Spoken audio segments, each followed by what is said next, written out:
2024 हे उगवतं पर्व होतं, एक उगवती संधी होती, ती सुद्धा संधी पक्षानं त्यांच्याकडून काढून घेतली। या निवडणुकीमध्ये सम्राट महाडिक आणि महाडिक पॅटर्न हा दुसऱ्या बाजूला वळला असता तर आज कदाचित शिराळा विधानसभा मतदारसंघाचे भारतीय जनता पार्टीचा उमेदवार विजय प्राप्त करू शकला नसता। आमदार सत्यजित देशमुख आणि सम्राट महाडिक यांच्यामधलं जे काय अंतर्गत ताणतणावाचा संबंध किंवा वैचारिक मतभेद असतील ते अलग आहेत, पण सम्राट महाडिक यांनी भरलेला अर्ज माघार घेऊन सत्यजित देशमुख यांच्या खांद्याला खांदा लावून काम केलं, विरोधकांच्या गोट्यातला विजय खेचून आणला। त्या दरम्यान ज्या अंतर्गत गोष्टी घडल्या त्या त्यांच्यासोबत, पण जिथं वनश्री तिथं विजयश्री हे वाक्य आज देखील आपल्याला अधोरेखित करावं लागेल।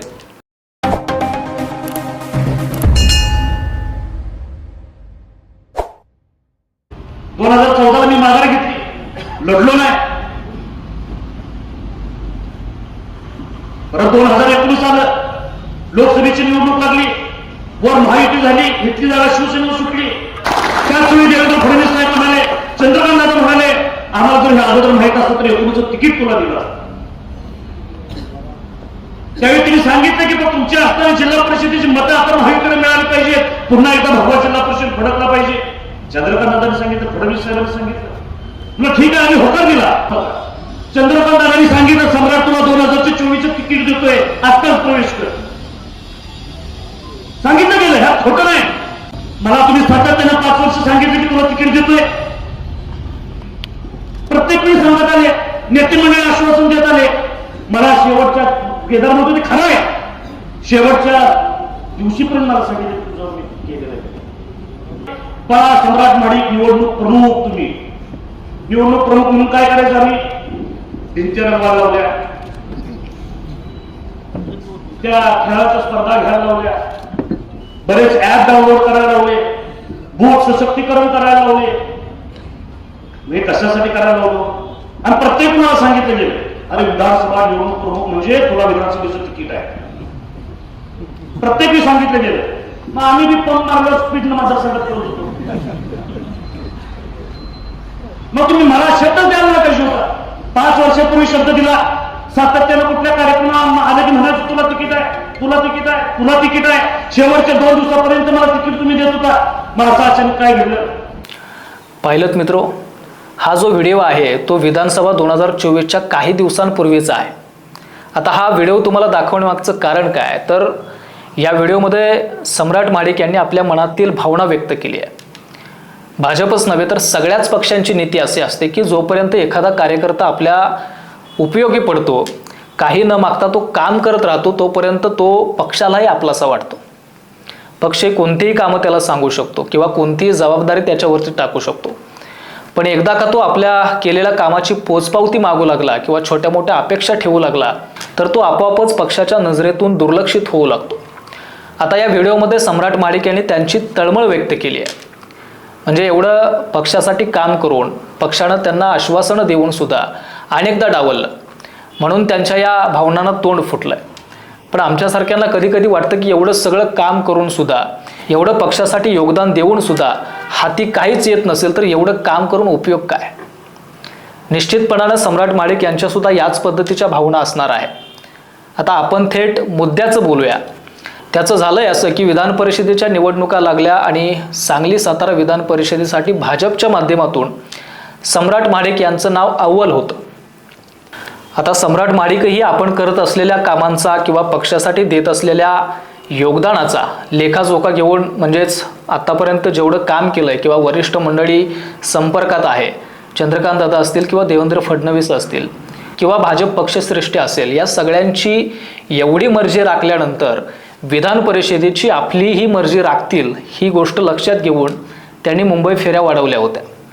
अगदी काल रात्रीपर्यंत वाटत होतं की भाजपची ही विधान परिषदेची जागा ती सांगली जिल्ह्याला सुटेल, म्हणजेच सम्राट महाडिक यांचे नाव अग्रस्थानी होतं।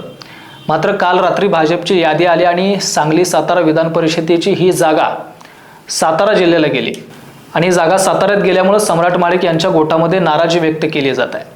मध्यंतरी चंद्रकांतदादा पाटील यांनी देखील जाहीरपणे वक्तव्य करून सांगितलं होतं की शिराळा मतदारसंघामध्ये 2 आमदार असतील। 2024च्या निवडणुकीदरम्यान थेट विधान परिषदेचा शब्दही त्यांना देण्यात आला होता।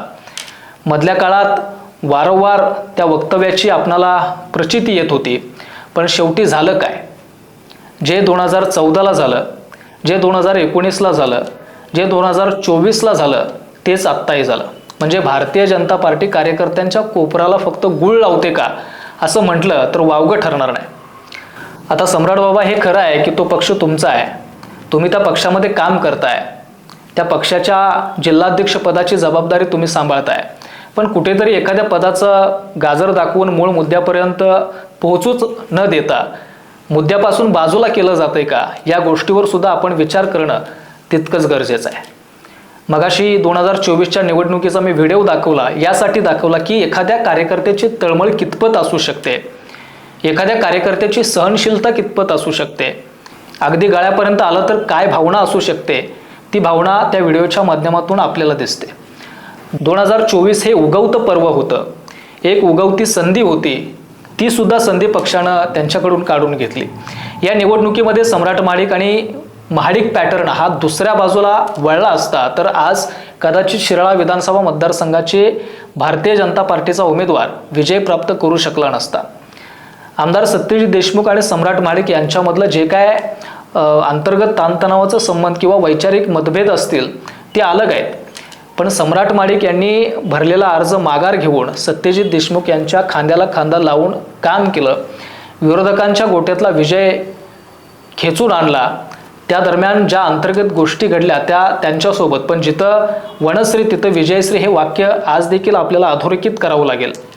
त्यात या सगळ्या आपल्या लोकांची मनं राखणं असेल किंवा एखाद्याला जरी स्पष्टीकरण द्यायचं म्हटलं तर नाकीनऊ येतं, पण कार्यकर्त्यांचा जो समूह आहे तो एकत्रित बांधून ठेवण्यामध्ये मोठी कसरत करावी लागते. आपल्या कार्यकर्त्यांचा गट्टा, मतदारांचा गट्टा टिकवून ठेवून जो विजय प्राप्त केला तो न विसरण्यासारखा आहे. राजकारणामध्ये अनेक जण तिकीट मिळालं नाही तर काम करायचं बंद करतात, तिकीट नाही मिळालं तर काही जण नाराज होतात, काही जण बंड करतात, तर काही जण पक्षाला थेट रामराम ठोकून रिकाम होतात. पण 2024 विधानसभेची सत्यजित देशमुख यांची उमेदवारी म्हणजेच माझी उमेदवारी म्हणत पुन्हा पक्षाचा झेंडा हातात घेऊन मैदानात उतरले ते सम्राट महाडिक. विधानसभा निवडणुकीच्या दरम्यान भाजप कार्यकर्त्यांमध्ये आणि वाळवा शिराळा तालुक्यामध्ये सम्राट महाडिक यांचे नाव चर्चेत होतं. अनेक वर्ष भाजप पक्षासाठी केलेलं काम असेल, वाळवा शिराळा भागात मजबूत ठेवलेला संपर्क असेल, कार्यकर्त्यांशी सातत्यानं संवाद, या सगळ्यामुळे त्यांना संधी मिळेल असं वाटत होतं. पण त्यावेळच्या काही राजकीय गणितांमुळं आमदार सत्यजित देशमुख यांना उमेदवारी मिळाली. तेव्हाचा हा क्षण सम्राट महाडिक आणि त्यांच्या कार्यकर्त्यांसाठी मनाला मोठ्या वेदना देणारा होता. पण पक्षश्रेष्ठींचा विचार करून, त्यांच्या शब्दाला मान देऊन, राजकीय भविष्याचा विचार करून सम्राट महाडिकांनी माघार घेतली. जितक्या वेगानं माघार घेतली तितक्याच वेगानं आमदार सत्तूभाऊ यांच्यासोबत मतदारसंघामध्ये प्रचार सुरू केला. आता निवडणुकीच्या दरम्यान सगळ्यात मोठं आव्हान असतं ते म्हणजे संघटना एकसंध बांधून ठेवणं. याही परिस्थितीत सम्राट महाडिक यांनी अनेक कार्यकर्त्यांच्या बैठका घेऊन, स्थानिक पातळीवर चर्चा करून, व्यक्तींपेक्षा पक्ष मोठा हा संदेश देत कार्यकर्त्यांना प्रचारामध्ये सक्रिय राहण्याचं आवाहन केलं. गावोगावी जाऊन प्रचार असेल, स्थानिक कार्यकर्त्यांशी संवाद असेल, मतदारांशी संपर्क, बूथनिहाय नियोजन, प्रचार यंत्रणा, अशा वेगवेगळ्या टप्प्यांवर त्यांनी निर्णायक भूमिका घेतली. अनेक वेळा अनेक ठिकाणी स्वतः उपस्थित राहून कार्यकर्त्यांचा उत्साह वाढवला. शेवटी या सगळ्या महाडिक पॅटर्नमुळे किंवा त्यांच्या महत्त्वाच्या भूमिकेमुळे आमदार सत्यजित देशमुख यांना विजय प्राप्त झाला. शिराळा विधानसभा मतदारसंघामध्ये भाजपचा झेंडा फडकला. मात्र या सगळ्या दरम्यान भाजप पक्षश्रेष्ठींनी सम्राट महाडिक यांना शब्द दिला होता की येणाऱ्या विधान परिषदेवर सांगली जिल्ह्यातला उमेदवार हे सम्राट महाडिक असतील, तर शिराळा मतदारसंघाला 2 आमदार असतील. मात्र हे सगळं बाजूला ठेवून भाजपची ही जी जागा आहे ती साताऱ्यामध्ये देण्यात आली. आता हे सगळं केल्यानंतर प्रश्न पडतो की विधानसभा निवडणुकीमध्ये स्वतःची नाराजी बाजूला ठेवून काम केलं, उमेदवाराच्या विजयासाठी संघर्ष केला, संघटना मजबूत ठेवण्यासाठी जबाबदारी खांद्यावरती घेतली, पण या सगळ्या निष्ठेचं, तुमच्या कामाचं बक्षीस काय? हा प्रश्न प्रत्येक कार्यकर्ता तुम्हाला विचारतोय. याचं उत्तर तुम्ही त्या कार्यकर्त्यांना द्या. खरं तर राजकारणामध्ये पद मिळणं आणि नेतृत्व सिद्ध करणं या 2 वेगवेगळ्या गोष्टी असतात. पण अलीकडच्या काळामध्ये आम्ही बघतोय जेवढं नेतृत्व सिद्ध करायचं तेवढं तुम्ही केलंय.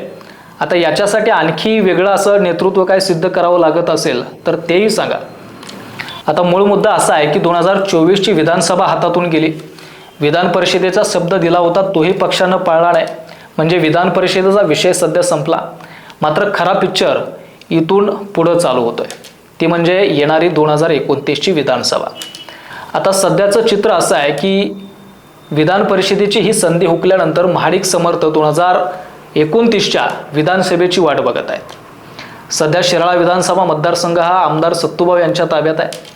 त्यांचंही काम चांगलं आहे. मतदारसंघासाठी मोठ्या प्रमाणामध्ये खेचून आणलेला निधी असेल, लोकांचा सातत्यानं संपर्क असेल, लोकांशी संवाद आणि त्यांच्याशी जोडलेली नाळ असेल, या मुद्द्यांवर त्यांनी लोकप्रियता त्यांची टिकवून ठेवलेली आहे. मात्र 2029ला सम्राट महाडिक इच्छुक असतील तर आमदार सत्तूभाऊ हे माघार घेणार का, हा सगळ्यात मोठा वाळवा आणि शिराळा विधानसभा मतदारसंघातील लोकांना पडलेला प्रश्न आहे. आता मला तर तसं काय वाटत नाही की माघार घेतील, आणि म्हणूनच मी मगाशी म्हटलं की खरा पिक्चर इथून पुढं चालू झाला आहे, म्हणजेच संघर्ष अटळ आहे. आता तुम्हाला नक्की काय वाटतं की सम्राट महाडिक यांच्यावरती त्यांच्याच पक्षामध्ये अन्याय होतोय का? वेळोवेळी एखादं आश्वासन देऊन त्यांना डावललं जातंय का? 2029च्या विधानसभेसाठी सम्राट महाडिक मैदानात असतील का? सम्राट महाडिक आणि आमदार सत्तूभाऊ या दोघांमधलं 2029चं चित्र काय असेल? तुमचं मत कमेंट करून नक्की सांगा. सध्या तरी मी इथंच थांबतोय. लवकरच भेटू पुढचा विषय घेऊन. धन्यवाद.